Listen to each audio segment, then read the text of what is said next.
Hey, it's hammer time. Jessica Pacheco, key executive at APF. But first of all, let me say, Glenn Hammer's first hire. That's always what I lead with. You want to know something? You hire Tom Brady and you just let everything roll. It's such a pleasure to be here with you. Thanks for having me. It's great to have you on Hammer Time. I want to just get right into it. You're the president of the Arizona-Mexico Commission. It's about ready to celebrate its 60th birthday. You put out a video right before the end of the year that was just really sensational in terms of the accomplishments. Can you talk a little bit about some of the things that the Commission has accomplished?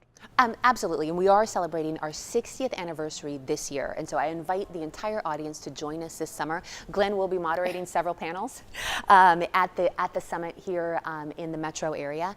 We're going to be focusing on highlighting not only what the organization has accomplished, but also where we want to be headed in the future. And under the governor's leadership, and because of his great relationship with Claudia Pavlovich, the governor of Sonora, we've really been able to accomplish some remarkable things. So when we look at unified cargo processing, which is the collaboration of U.S. and Mexico customs to do inspections simultaneously, that has just been tremendous. And from an economic development standpoint and from an economic competitiveness standpoint, we've taken a pilot project that's become a national best practices. It's also led into the Skybridge project. And Glenn, I know that you're particularly passionate about this project, and it's taking the unified cargo processing concept to air cargo as well. This is something we piloted in Arizona. So now we have unified cargo processing for trucks, for rail and air. We may be the only state in the country that has all three components right now. Leading to tremendous future opportunities for us. And so back to ANC's accomplishments on border security and travel safety and security, again, because of the governor's collaboration with and his partnership with Claudia Pavlovich, we've really been able to do tremendous things, not only with the Border Liaison Unit, which is sharing best practices with Mexican law enforcement, but then also with the safety corridor between Arizona and Puerto Peñasco or Rocky Point. Sonora and Arizona are sisters. It's like New York and Connecticut. I mean, they're that interlinked. And one of the things that I found at the AMC is just for every sector of the economy, there's some sort of tie-in. Can you maybe talk a little bit about transportation and tourism specifically? Yes, and then I would like to say that, you know, Arizona is intricately linked to the state of Sonora and the country of Mexico, not only economically, but also socially and culturally.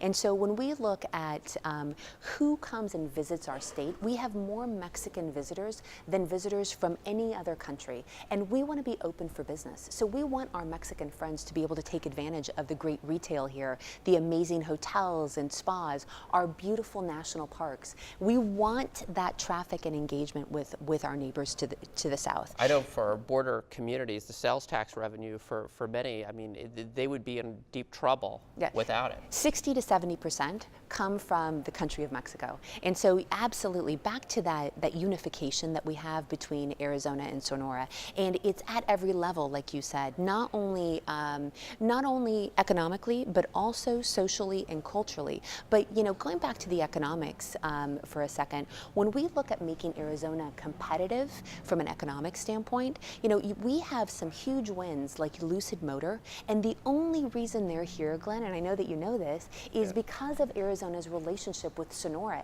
It's the economic advantage that companies have when they come here and the supply chain advantage.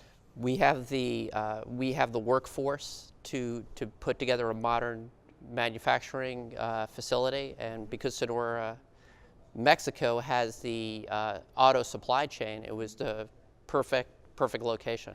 And it was the linchpin in their decision. They wanted to be here in Arizona, particularly because of our relationship with Sonora. Jessica, you were part of a very important trip. Governor Ducey took to Mexico City for the inaugural of the new president of Mexico. He was one of only two sitting governors. I believe the governor-elect of California also attended. Can you just give me some of the highlights of that trip and your impressions? Absolutely. I mean, we heard time and time again from our Mexican counterparts that the passage of the USMCA, which is U.S.-Mexico-Canada Trade Agreement, or NAFTA 2.0, is imperative, and I couldn't agree more. It's imperative for Arizona. It's imperative for our trade relationship here in the Americas, and our friends in Canada and our friends in Mexico, I think, would echo those sentiments. So I would encourage Congress to pass the trade agreement. And so what we also had highlighted for us. I would agree with that. Yeah. That for the Arizona Chamber, that I would say is our #1 federal priority. Let's get all 9 members of the U.S. House and our 2 brand new United States senators to support this very important measure. Well, and what we also had highlighted for us, and Glenn, you've been a great partner in this, is that Governor Ducey and Governor Pavlovich have been able to establish a relationship that is really a national, international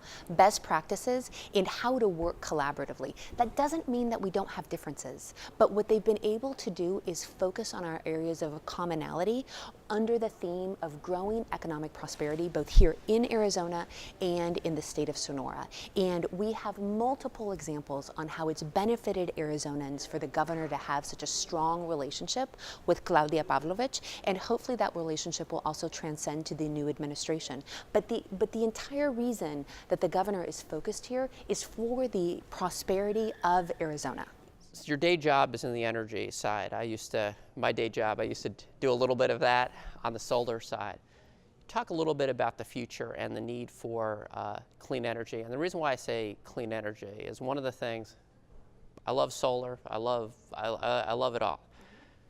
But that ballot initiative that would have raised the average electricity bill by over $1,000 would have doubled a lot of electricity bills for small businesses and people on fixed incomes.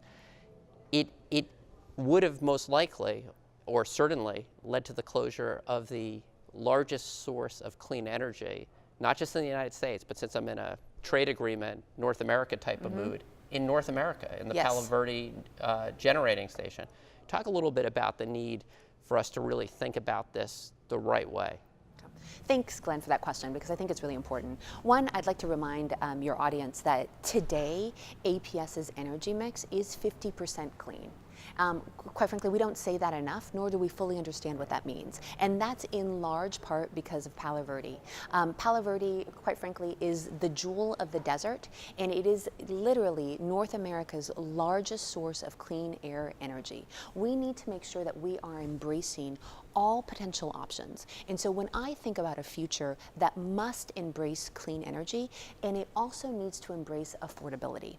And so when we're looking at technology and when we're looking at innovation in solar and wind and energy efficiency and hydro and all of the potential sources, we really need to keep in mind affordability. One of the things that makes us economically competitive here in Arizona is that we have reasonable electric rates. We need to keep them reasonable while we plan for a cleaner energy future. It's cleaner, we want to make sure it's affordable, and we want to make sure that we're certainly not passing policies that would limit technology. Because we've been reading a lot about what Bill Gates has been looking at in terms of advanced nuclear, and why close doors to different types of technologies that might not even be imagined today. Well, and one of the things that was so concerning about the Tom Steyer ballot initiative is that it anchored or cemented our energy policy to today's technologies. I don't want us to be limited that way. I want absolutely us to be on a path for a cleaner energy future. That's imperative. But we also need to make sure that we are embracing technological advancement along the way. So as we start 2019, if you had 2 or 3 things on your list going forward so that we could continue this great run in Arizona of people moving here and jobs being created, what would be some of the highlights? So I think that we need to make sure that our taxation system remains economically competitive. I think that we need to make sure that our energy infrastructure is reliable, it's affordable, and it's clean. And we need to all put our heads together and make sure that we are headed in that direction. I think we need to embrace our relationship with Mexico and really celebrate everything that the Arizona-Mexico Commission has accomplished in the last 60 years. Glenn, I'd just like to take a moment and applaud you and your team with everything that you do to keep our policies competitive from a business standpoint.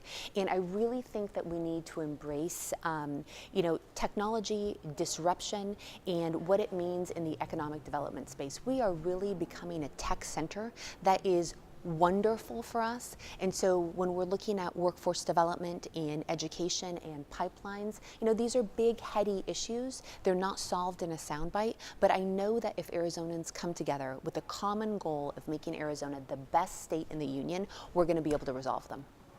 Jessica Pacheco, thank you for joining us on Hammer Time. It's been a pleasure. Thank you.